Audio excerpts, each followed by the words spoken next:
အရှင်နေမိန်ဒဓမ္မဝိဇ္ဇာဟောကြားတော်မူသောခင်မွန်းကြီး10ပါးအကြောင်းဆက်ဝန်ချတောင်းပန်ခြင်းကျင့်နည်းလမ်းညွှန်ခင်မွန်းကြီး10ပါးဆိုသည်မှာတန္တရာဘဝများစွာနှင့်ယခုပစ္စုပန်၌အကြောင်းဆက်၍တော်ဆက်ခဲ့ကြသောနှလုံးသွင်းရမည်ခင်မွန်းကြီး10ပါး1ဖျား2ပစ္စေကဗုဒ္ဓ3တာဝကယဟန္တာ4အက္ခတာဝကယဟန္တာများလက်ယာယံရှင်သာရိပုတ္တရာလက်ဝဲယံရှင်မဟာမောက္ကလံနံပါတ်5မိခင်နံပါတ်6ဖခင်နံပါတ်9ဆရာတင်ဆရာမြင်ဆရာကြားဆရာနံပါတ်8တရားဟောသောပုဂ္ဂိုလ်လိမ္မာရင်ကျေးအောင်သွန်သင်ဆုံးမလမ်းညွှန်သောပုဂ္ဂိုလ်နံပါတ်9အလေးအမြတ်ထားအပ်သောပုဂ္ဂိုလ်အနိမ့်ဆုံး၅ပါးသီလနှင့်ပြည့်စုံသောသူတော်ကောင်းနံပါတ်10ကျွေးမွေးစောင့်ရှောက်သောပုဂ္ဂိုလ်မိမိဆင်းရဲဒုက္ခကြုံတွေ့နေစဉ်ကာလ၌နေရာထိုင်ခင်းအလုပ်အကိုင်အစားအသောက်ပေးကမ်းကျွေးမွေးစောင့်ရှောက်သောပုဂ္ဂိုလ်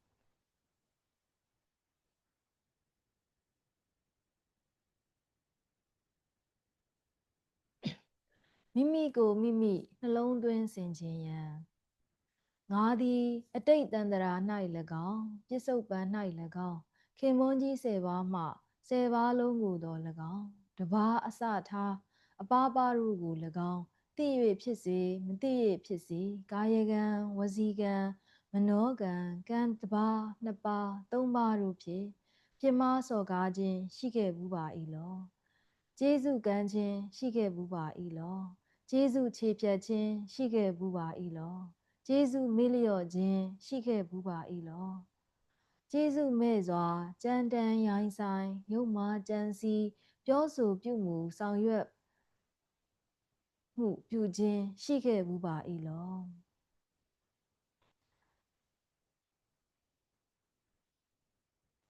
ဝန်ချတောင်းပန်ရန်အဓိဋ္ဌာန်တင်သည်တတဝါတို့၏ချမ်းသာအကျိုးကိုသာ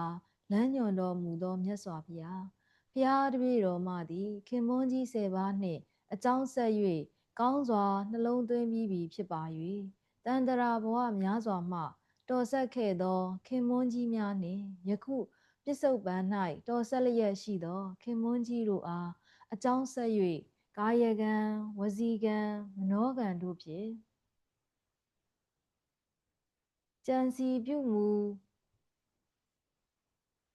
ပြောဆိုဆောင်ရွက်ပြစ်မှားခဲ့သောအပြစ်ကြီးအပြစ်ငယ်တို့သည်ရှိခဲ့ပါ၏ဟုယုံကြည်စွာနှလုံးသွင်း၍ထိုပြစ်မှားခဲ့သောအပြစ်ကြီးအပြစ်ငယ်တို့ယခုပစ္စုပန်၌တော်၎င်းအနာဂတ်တန္တရာ၌တော်၎င်းဆိုးကျိုးများပေးခြင်းမှ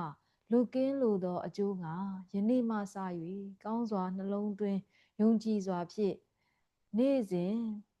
အနည်းဆုံးတစ်ကြိမ်မပြတ်မကွက်အသက်ထက်ဆုံးမှတ်ဉာဏ်မပျက်စီးသရွေ့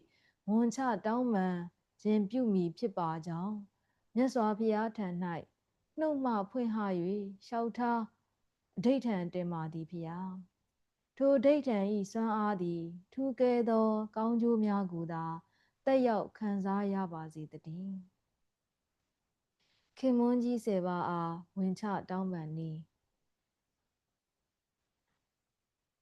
ဘုရားရှင်အားဝန်ချတောင်းပန်နည်းအနှိုင်းမဲ့ဉာဏ်တော်နှင့်ပြည့်စုံတော်မူသောမြတ်စွာဘုရားဘုရားတပည့်တော်မသည်တန္တရာဘဝပေါင်းများစွာ၌တော်၎င်းယခုပစ္စုပန်ဘဝ၌တော်၎င်းမြတ်စွာဘုရားရှင်အဆူဆူတို့အပေါ်၌သိ၍ဖြစ်စေမသိ၍ဖြစ်စေ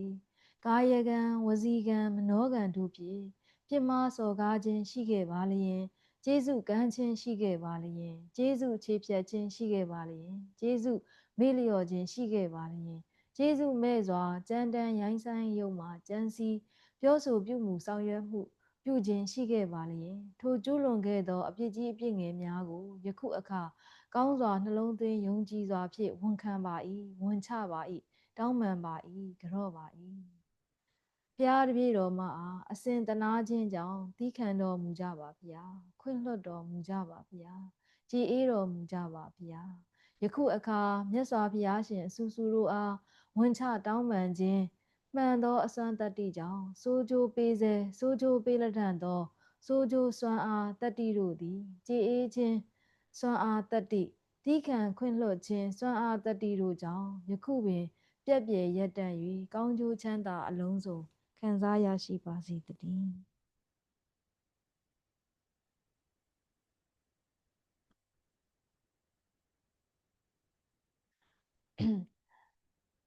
နံပါတ်2ဖျားတပည့်တော်မှသည်တန္တရာဘဝပေါင်းများစွာ၌တော်၎င်းယခုပြစ္ဆုတ်ပံဘဝ၌တော်၎င်းပစ္စေကဗုဒ္ဓအရှင်မြတ်တို့အပေါ်၌သိ၍ဖြစ်စေမသိ၍ဖြစ်စေကာယကံဝစီကံမနောကံတို့ဖြင့်ပြစ်မှားစော်ကားခြင်းရှိခဲ့ပါလျင်ကျေးဇူးကမ်းခြင်းရှိခဲ့ပါလျင်ကျေးဇူးချေဖြတ်ခြင်းရှိခဲ့ပါလျင်ကျေးဇူးမေ့လျော့ခြင်းရှိခဲ့ပါလျင်ကျေးဇူးမဲ့စွာကြမ်းတမ်းရိုင်းဆိုင်ယုံမှာကြံစီပြောဆိုပြုမှုဆောင်ရွက်မှုပြုခြင်းရှိခဲ့ပါလျင်ထိုလွန်ကျူးလွန်ခဲ့သောအပြစ်ကြီးအပြစ်ငယ်များကိုယခုအခါကောင်းစွာနှလုံးသွင်းယုံကြည်စွာဖြင့်ဝန်ခံပါ၏ဝန်ချပါ၏တောင်းပန်ပါ၏ကြော့ပါ၏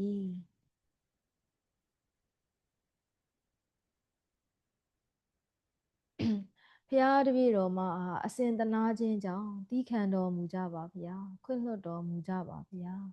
ကြေအေးတော်မူကြပါဗျာယခုအခါပစ္စေကဗုဒ္ဓအရှင်မြတ်တို့အားဝန်ချတောင်းပန်ခြင်းမှန်သောအစွမ်းတတ္တိကြောင့်စိုးကျိုးပေးစေစိုးကျိုးပေးလက်ထံသောစိုးကျိုးစွမ်းအားတတ္တိတို့သည်ကြေအေးခြင်းစွမ်းအားတတ္တိသီးခံခွင့်လွှတ်ခြင်းစွမ်းအားတတ္တိတို့ကြောင့်ယခုပင်ပြက်ပြယ်ရပ်တန့်၍ကောင်းကျိုးချမ်းသာအလုံးစုံခံစားရရှိပါစေတည်းတာဝကယဟန္တာဘုရားတပည့်တော်မှာသည်တန္တရာဘဝပေါင်းများစွာ၌တော်၎င်းယခုပြစ္ဆုတ်ပံဘဝ၌တော်၎င်းတာဝကယဟန္တာအရှင်မြတ်တို့အပေါ်၌သိ၍ဖြစ်စေမသိ၍ဖြစ်စေကာယကံဝစီကံမနောကံတို့ဖြင့်ပြစ်မှားစော်ကားခြင်းရှိခဲ့ပါလျင်ကျေးဇူးကမ်းခြင်းရှိခဲ့ပါလျင်ကျေးဇူးချေဖြတ်ခြင်းရှိခဲ့ပါလျင်ကျေးဇူးမေ့လျော့ခြင်းရှိခဲ့ပါလျင်ကျေးဇူးမဲ့စွာကြမ်းတမ်းရိုင်းဆိုင်ယုံမှကြံစီပြောဆိုပြုမှုဆောင်ရွက်မှုပြုခြင်းရှိခဲ့ပါလျင်ထိုကျူးလွန်ခဲ့သောအပြစ်ကြီးအပြစ်ငယ်များကိုယခုအခါကောင်းစွာနှလုံးသွင်းယုံကြည်စွာဖြင့်ဝန်ခံပါ၏ဝန်ချပါ၏တောင်းပန်ပါ၏ကြော့ပါ၏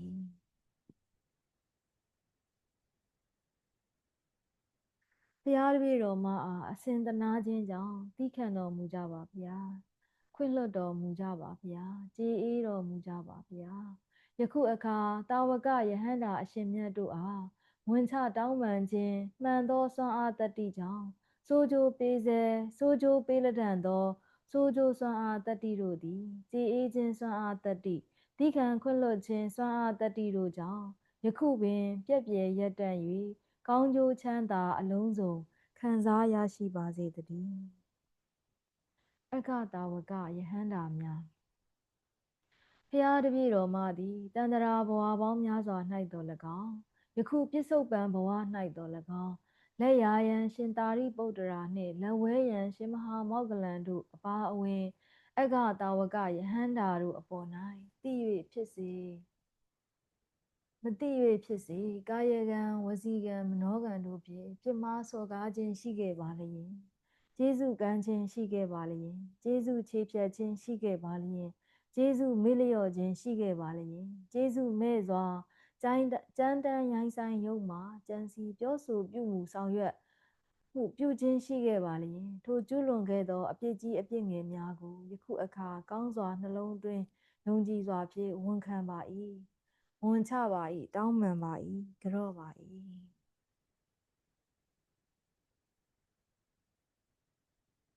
ဖျားတပည့်တော်မှာအစဉ်တနာခြင်းကြောင့်သီးခံတော်မူကြပါဗျာခွင့်လွှတ်တော်မူကြပါဗျာ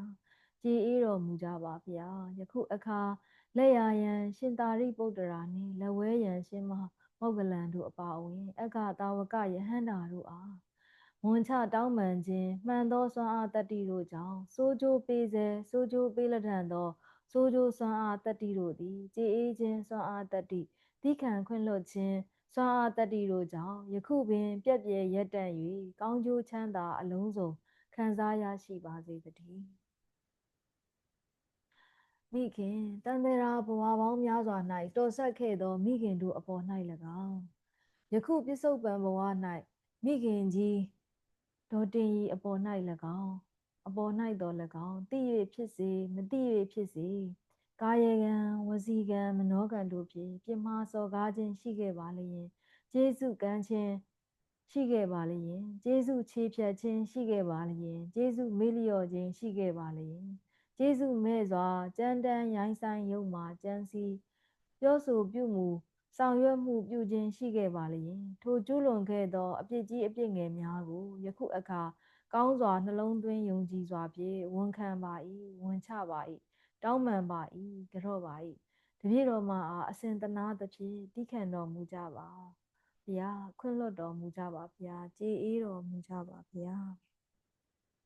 ယခုအခါမိခင်တို့အားဝန်ချတောင်းပန်ခြင်းမှန်သောစွမ်းအားတတ္တိကြောင့်ဆိုကြိုးပေးစေဆိုကြိုးပေးလက်တန်သောဆိုကြိုးစွမ်းအားတတ္တိတို့သည်ကြေးအေးခြင်းစွမ်းအားတတ္တိတိခံခွင့်လွှတ်ခြင်းစွမ်းအားတတ္တိတို့ကြောင့်ယခုပင်ပြည့်ပြည့်ရပ်တန့်၍ကောင်းကျိုးချမ်းသာအလုံးစုံ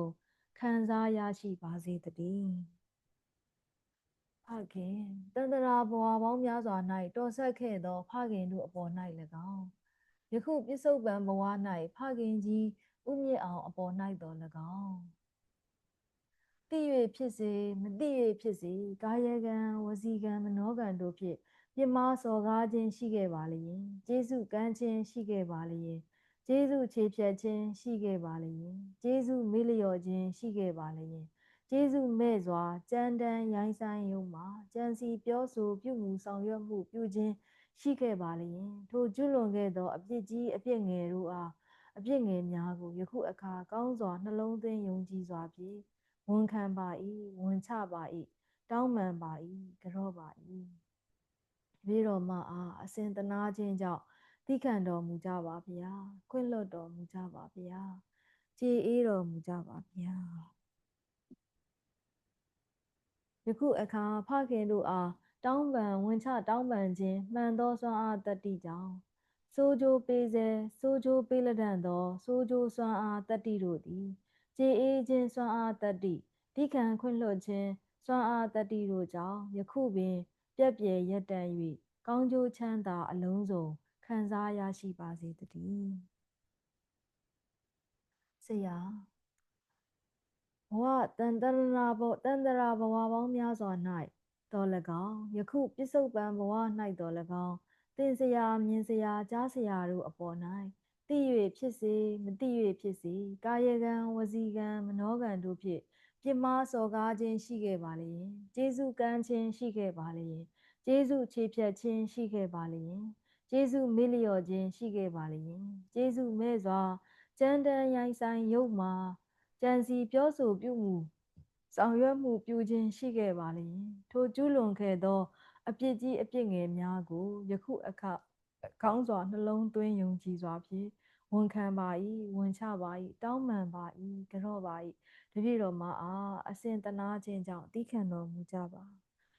ခွင့်လွှတ်တော်မူကြပါကြေးအေးတော်မူကြပါဗျာယခုအခါသင်စရာမြင်စရာကြားစရာတို့အားဝန်ချတောင်းပန်ခြင်းမှန်သောစွမ်းအားတတ္တိကြောင့်ဆိုကြိုးပေးစေဆိုကြိုးပေးလက်တန်သောဆိုကြိုးစွမ်းအားတတ္တိတို့သည်ကြေးအေးခြင်းစွမ်းအားတတ္တိတိခံခွင့်လွှတ်ခြင်းစွမ်းအားတတ္တိတို့ကြောင့်ယခုပင်ပြည့်ပြည့်ရပ်တန့်၍ကောင်းကျိုးချမ်းသာအလုံးစုံခံစားရရှိပါစေတည်းတရားဟောပြသောပုဂ္ဂိုလ်တန်တရာဘဝပေါင်းများစွာ၌တော်၎င်းယခုပြစ္ဆုတ်ပံဘဝ၌တော်၎င်းလိမ္မာရင်ကျေးအောင်တရားဟောသွန်သင်ဆုံးမလမ်းညွှန်သောပုဂ္ဂိုလ်မြတ်တို့အပေါ်၌သိ၍ဖြစ်စေမသိ၍ဖြစ်စေကာယကံဝစီကံမနောကံတို့ဖြင့်ပြစ်မှားစော်ကားခြင်းရှိခဲ့ပါလျင်ကျေးဇူးကမ်းခြင်းရှိခဲ့ပါလျင်ကျေးဇူးချေဖြတ်ခြင်းရှိခဲ့ပါလျင်ကျေးဇူးမေ့လျော့ခြင်းရှိခဲ့ပါလျင်ကျေးဇူးမဲ့စွာကြမ်းတမ်းရိုင်းဆိုင်ရုံမှကြံစီပြောဆိုပြုမှုဆောင်ရွက်မှုပြုခြင်းရှိခဲ့ပါလျင်ထိုကျူးလွန်ခဲ့သောအပြစ်ကြီးအပြစ်ငယ်များကိုယခုအခါကောင်းစွာနှလုံးသွင်းယုံကြည်စွာဖြင့်ဝန်ခံပါ၏ဝန်ချပါ၏တောင်းပန်ပါ၏ကြော့ပါ၏ တပည့်တော်မအားအစဉ်တနာခြင်းကြောင့်သီးခံတော်မူကြပါခွင့်လွှတ်တော်မူကြပါကြည်အေးတော်မူကြပါယခုအခါလိမ္မာရင်ကျေးအောင်တရားဟောသွန်သင်ဆုံးမလမ်းညွှန်သောပုဂ္ဂိုလ်မြတ်တို့အားဝန်ချတောင်းပန်ခြင်းမှန်သောစွမ်းအားတတ္တိကြောင့်စိုးကြိုးပေးစေစိုးကြိုးပေးလက်ထံသောစိုးကြိုးစွမ်းအားတတ္တိတို့သည်ကြည်အေးခြင်းစွမ်းအားတတ္တိသီးခံခွင့်လွှတ်ခြင်းစွမ်းအားတတ္တိတို့ကြောင့်ယခုပင်ပြည့်ပြည့်ရပ်တန့်၍ကောင်းကျိုးချမ်းသာအလုံးစုံရရှိပါစေခံစားရရှိပါစေတည်းနံပါတ်9အလေးမြတ်ထားအပ်သောပုဂ္ဂိုလ်တန္တရာဘဝပေါင်းများစွာ၌တော်၎င်းယခုပြစ္ဆုတ်ပံဘဝ၌တော်၎င်းအလေးမြတ်ထားအပ်သောအနေဆုံး၅ပါးသီလလုံအောင်ထိန်းသောသူတော်ကောင်းတို့အပေါ်၌သိ၍ဖြစ်စေမသိ၍ဖြစ်စေကာယကံဝစီကံမနောကံတို့ဖြင့်ပြစ်မှားစော်ကားခြင်းရှိခဲ့ပါလျင်ကျေးဇူးကမ်းခြင်းရှိခဲ့ပါလျင်ကျေးဇူးချေဖြတ်ခြင်းရှိခဲ့ပါလျင်ကျေးဇူးမေ့လျော့ခြင်းရှိခဲ့ပါလျင်ကျေးဇူးမဲ့စွာကြမ်းတမ်းရိုင်းဆိုင်ယုံမှကြံစီပြောဆိုပြုမှုဆောင်ရွက်မှုပြုခြင်းရှိခဲ့ပါလျင်ထိုကျူးလွန်ခဲ့သောအပြစ်ကြီးအပြစ်ငယ်များကိုယခုအခါကောင်းစွာနှလုံးသွင်းယုံကြည်စွာဖြင့်ဝန်ခံပါ၏ဝန်ချပါ၏တောင်းပန်ပါ၏ကြော့ပါ၏တပည့်တော်မှာအားအစဉ်တနာခြင်းကြောင့်သီးခံတော်မူကြပါခွင့်လွှတ်တော်မူကြပါကြည်အေးတော်မူကြပါ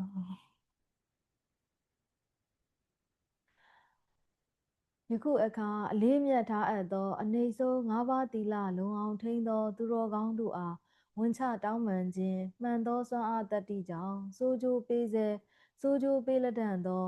စိုးကြိုးစွမ်းအားတတ္တိတို့သည်ကြည်အေးခြင်းစွမ်းအားတတ္တိသီးခံခွင့်လွှတ်ခြင်းစွမ်းအားတတ္တိတို့ကြောင့်ယခုပင်ပြည့်ပြည့်ရပ်တန့်၍ကောင်းကျိုးချမ်းသာအလုံးစုံခံစားရရှိပါစေတည်းနံပါတ်10ကျွေးမွေးစောင့်ရှောက်သောပုဂ္ဂိုလ်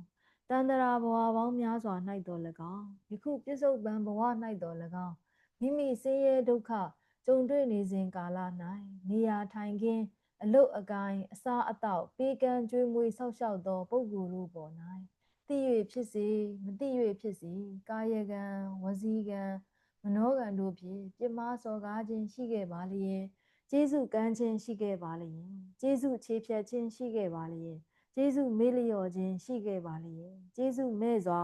ကြမ်းတမ်းရိုင်းဆိုင်ရုံမှကြံစီပြောဆိုပြုမှုဆောင်ရွက်မှုပြုခြင်းရှိခဲ့ပါလျင်ထိုကျူးလွန်ခဲ့သောအပြစ်ကြီးအပြစ်ငယ်များကိုယခုအခါကောင်းစွာနှလုံးသွင်းယုံကြည်စွာဖြင့်ဝန်ခံပါ၏ဝန်ချပါ၏တောင်းပန်ပါ၏ကြော့ပါ၏တပည့်တော်မအားအစဉ်တနာခြင်းကြောင့်သီးခံတော်မူကြပါခွင့်လွှတ်တော်မူကြပါကြည်အေးတော်မူကြပါယခုအခါမိမိဆင်းရဲဒုက္ခကြုံတွေ့နေစဉ်ကာလ၌နေရာထိုင်ခင်းအလုတ်အကိုင်းအစားအသောက်ပေးကမ်းကျွေးမွေးစောင့်ရှောက်သောပုဂ္ဂိုလ်တို့အားဝန်ချတောင်းပန်ခြင်းမှန်သောစွမ်းအားတတ္တိကြောင့်စိုးကြိုးပေးစေစိုးကြိုးပေးလက်ထံသောစိုးကြိုးစွမ်းအားတတ္တိတို့သည်ကြည်အေးခြင်းစွမ်းအားတတ္တိသီးခံခွင့်လွှတ်ခြင်းစွမ်းအားတတ္တိတို့ကြောင့်ယခုပင်ပြည့်ပြည့်ရပ်တန့်၍ကောင်းကျိုးချမ်းသာအလုံးစုံခံစားရရှိပါစေတည်းမိမိအပေါ်၌ပြစ်မှားထားသူတို့အားမိမိကကြေအေးနီကျွန်ုပ်သည်ယနေ့ခင်မွန်းကြီး10ပါးအားအပြစ်ကြီးအပြစ်ငယ်များကိုထင်စွာဖော်ကျူးဝန်ခံဝန်ချတောင်းပန်ခြင်းပြည့်ပြည့်စုံပါ၍ကျွန်ုပ်အပေါ်၌လည်းတန္တရာဘဝများစွာ၌တော်၎င်းယခုပြစ္ဆုတ်ပံဘဝ၌တော်၎င်းသိ၍ဖြစ်စေမသိ၍ဖြစ်စေကာယကံဝစီကံမနောကံတို့ဖြင့်ပြစ်မှားစော်ကားခြင်းရှိခဲ့ပါလျင်ကျေးဇူးကမ်းခြင်းရှိခဲ့ပါလျင်ကျေးဇူးချေဖြတ်ခြင်းရှိခဲ့ပါလျင်ကျေးဇူးမေ့လျော့ခြင်းရှိခဲ့ပါလျင်ကျေးဇူးမဲ့စွာကြမ်းတမ်းရိုင်းဆိုင်ရုံမှကြံစီပြောဆိုပြုမှုဆောင်ရွက်မှုပြုခြင်းရှိခဲ့ပါလျင်၎င်းတို့ကဝန်ချတောင်းပန်ဝန်ချသည်ဖြစ်စေတောင်းပန်ဝန်ချတောင်းပန်ခြင်းမပြုသည်ဖြစ်စေကျွန်ုပ်ကသီးခံပါ၏ခွင့်လွှတ်ပါ၏ကြည်အေးပါ၏ဤသီးခံခွင့်လွှတ်ကြည်အေးခြင်းစွမ်းအားတတ္တိကြောင့်ကျွန်ုပ်ပေါ်၌ပြစ်မှားထားသူတို့သည်ဘေးရန်မကျချမ်းသာကြပါစေတည်းဆင်းရဲမခချမ်းသာကြပါစေတည်းအလိုဆန္ဒပြေဝကြပါစေတည်းဉာဏ်ပညာကြီးမား၍အများလည်းတွင် တင့်တယ်ကြပါစေတည်းဂုံသတင်းကြော်ကြား၍ချစ်ခင်ကူညီဆောက်ရှောက်ဖြည့်ဆည်းသူများပေါများကြပါစေတည်းမဉ္ဇဉ်ဖိုဉ္ဇဉ်များပေါ်ထွန်းကြ၍တန်တရာတူတူဖြင့်နိဗ္ဗာန်ချမ်းသာကိုကူးမြောက်အောင်မြင်ကြပါစေတည်း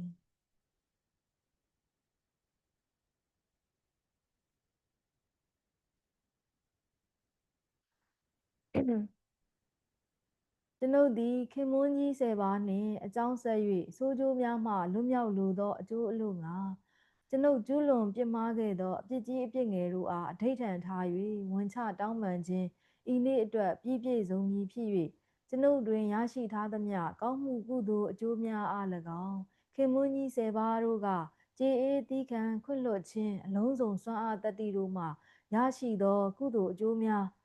အား၎င်းအဓိဋ္ဌာန်အတိုင်းဝန်ချတောင်းပန်ခြင်းမပျက်စီးသောအဓိဋ္ဌာန်စွမ်းအားတို့မှရရှိသောကုသိုလ်အကျိုးများအား၎င်းကျွန်ုပ်နှင့်အတူ31ပုံရှိလူနတ်မြမတတ္တဝါအပေါင်းတို့သည်ထပ်တူထပ်မျှခံစားရရှိစေလိုသောအကျိုးငှာ